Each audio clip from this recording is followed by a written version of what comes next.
Greetings everyone, and welcome to this episode of the Festival Camp Chair.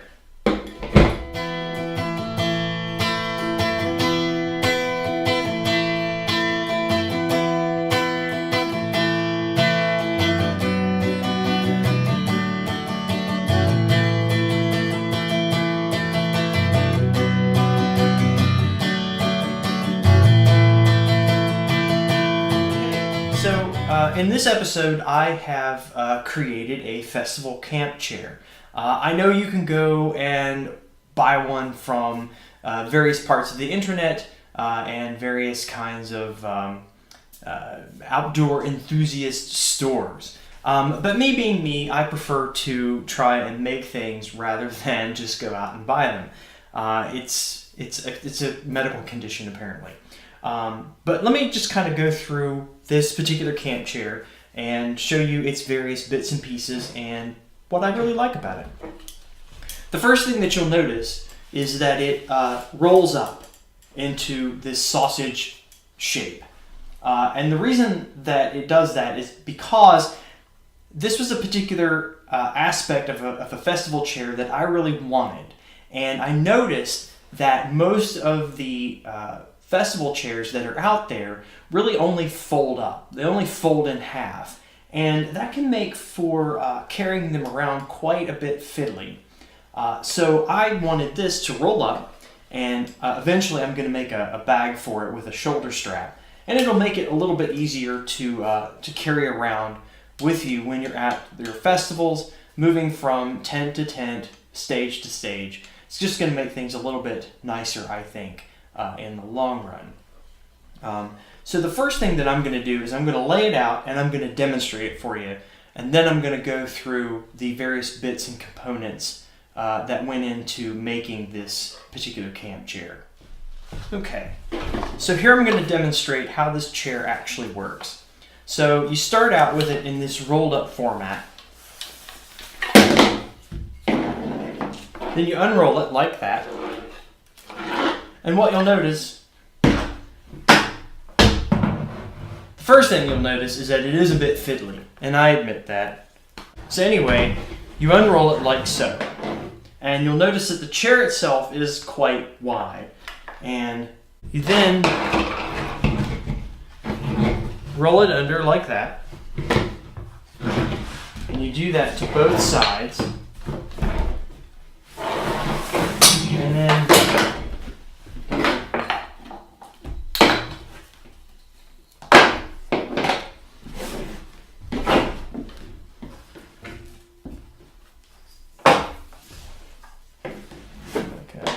Okay. So once you have it laid out like this, you then set into it, essentially.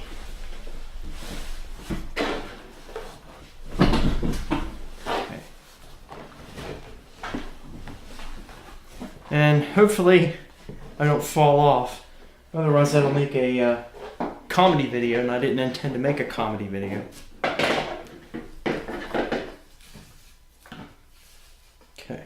And you'll see I'm using rope and these as tensioners, and I've got these little carabiners that I procured somewhere. And they just hook into the pieces down here on the bottom. And there's a bit of a design flaw on the other side. I'll talk about that eventually. But then you adjust it. And once you get it adjusted, it's not bad, actually, you know. You can see the way that the chair is made, and I've got basically a triangle shape here, and that helps to hold everything together.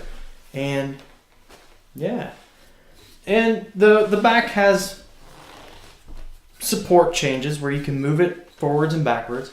You'll notice that there's a bit of a wobble and weeble to it. But overall, it's not that bad. Even up on this table, where it's a little precarious, because if I fell off, I'd really hurt myself, it still seems very stable and very comfortable. So I think in a long-term sitting capacity, whilst enjoying music up on the stage at a festival somewhere, this chair would actually work quite well. So, yeah. And when you're done, you just let loose on those, open it up, and lay it back.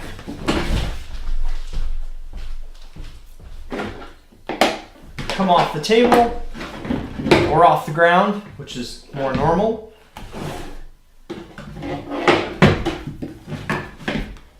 Unroll it like that. And fold these in. Like so. And I kind of put them through, but you don't have to. And yeah, once you roll it up, there you are. Your camp chair ready to plop in your bag, on your back, and away you go. So that's my camp chair. Okay. So now let's talk about the various components of this chair and how I put it together. So I'm going to open it back up a little bit. And let's kind of walk through it. The first thing that you'll see is the back support and the bottom support are both made of bits of wood. And they are attached here in the center with a carriage bolt. It's a carriage bolt that comes through. There is a large fender washer in the center, and then there's another washer and then two double nuts on this side. The washer I put in the center to help act as sort of like a friction plate, something that the two pieces could work together with. Out here on the end, I've got double nuts, and the reason I did that was to hold this together enough, but not so tight that it would be very difficult to move them apart. But I use double nuts because one nut just really isn't going to be sufficient. And you take the nuts and you kind of, you get the bottom one kind of close where you want it to be, and then the second one on the top, you kind of counter friction them together, the nuts, and so they hold themselves together quite nicely there. You could, if you wanted to, use a different style nut, which would be more like a lock nut, and it has a nylon bit in the interior, and it helps to kind of hold it in place, actually. So that might be something you want to invest in. I didn't actually happen to have anything. That's kind of the nifty thing about this particular chair, is I made it with all the things that were just lying about at the house. The other component that I want to talk about next is the back and the seat, which are both made from a pleather material that I happen to have here at the house. All I really did was I cut a wide section, folded it in half, sewed it together, and then I turned it inside out, which you can see that's how I did it.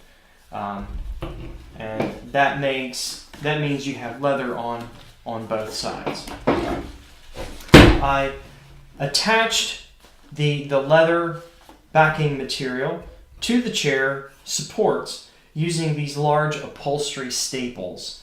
This is what I had on hand. There are some other methods you might use, maybe some large upholstery nails. You could do it different. You could even attach this completely differently than I did. You could actually sew the material in such a way that it actually forms a pocket around the upper support and lower support, and attach it that way if you wanted to. Although I think you'd still end up using some sort of mechanical fastener in this way. The other thing that you'll kind of notice about my chair are these incredibly heavy-duty fasteners that I'm using for the bottom and top support. And this is what I'm using to hold the thing together like this. So when you're sitting in the chair, you can see it basically forms a triangle. And that's how really the whole thing works. It's really just one big triangle, actually. But I made these support pieces out of large spike nails. Why did I make them rather than just go to the store and buy eye bolts? I don't know. I just decided that I wanted this really to be a completely made thing. I wanted all of it to be something that I made and I did. So I made these pieces, and I'm going to make another video specifically about how I made these pieces here. They're essentially just large spike nails that I heated up and I bent into this shape.